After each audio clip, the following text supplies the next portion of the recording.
Hey everyone, ELD here.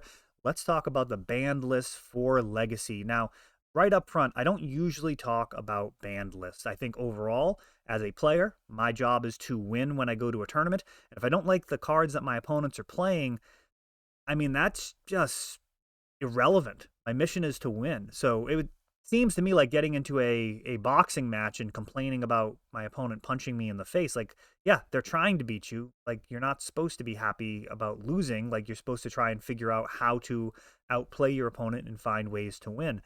Now, the band list in general, I think, should be based off of certain principles, and might be easier to start with Pauper.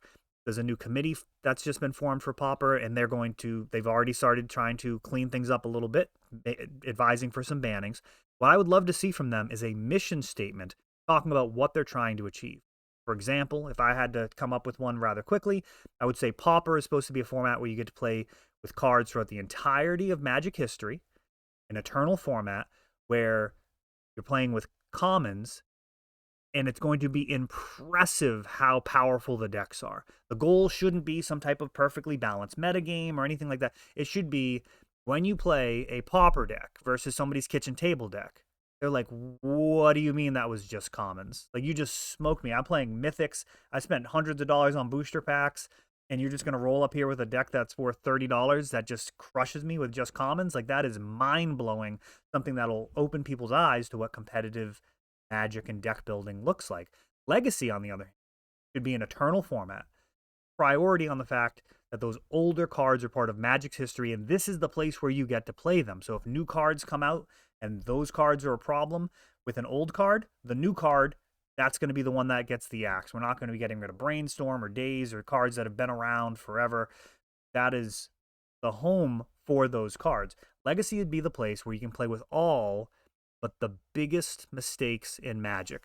Talking about things like Ancestral Recall, Black Lotus, Time Walk, the Power Nine, everything but the very biggest mistakes. And Abeyance, I would argue, is one of those mistakes. Now, here's the deal.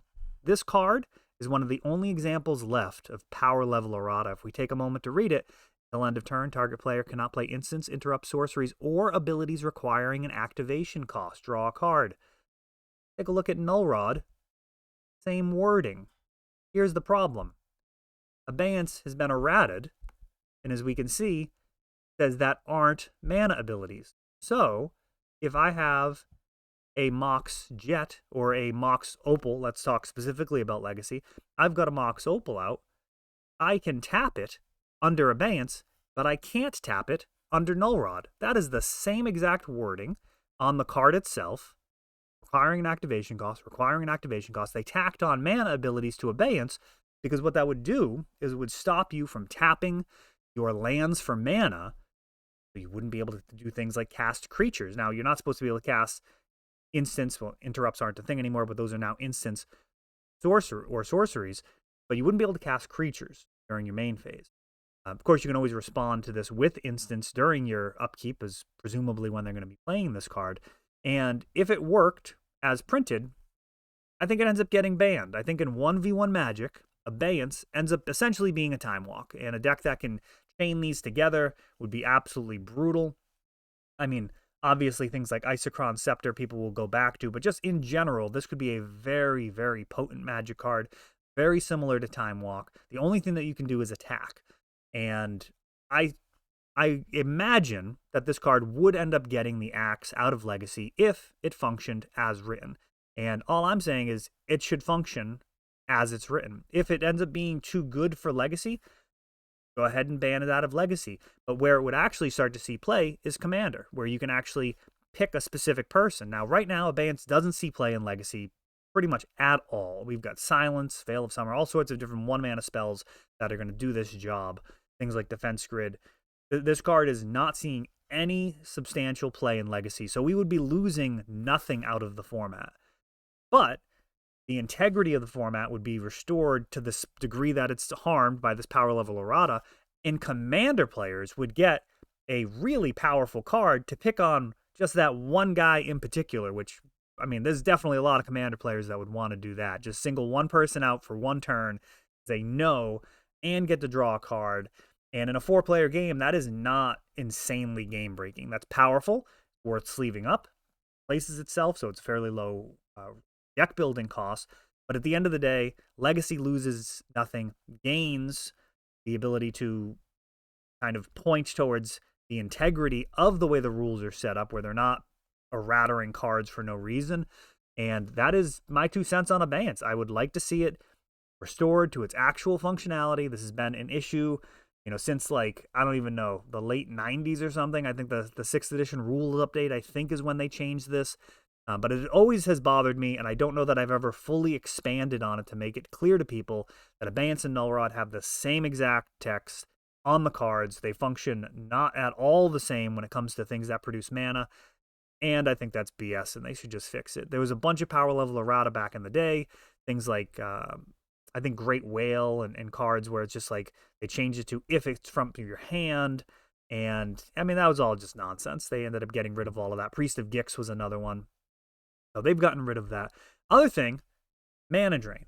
Now, I contend that Legacy should be the place where you can play all but the biggest mistakes that the game has ever seen. I don't think mana drain is one of those. I think it's an extremely powerful card that might see play. And I think that would be really cool to see control decks having a tool like this. Back in the day, Vintage had a website called The Mana Drain, which was the place to go for tournament results, talking about theory, also some dumpster fires talking about banned restricted lists, but in general, that was the place to be.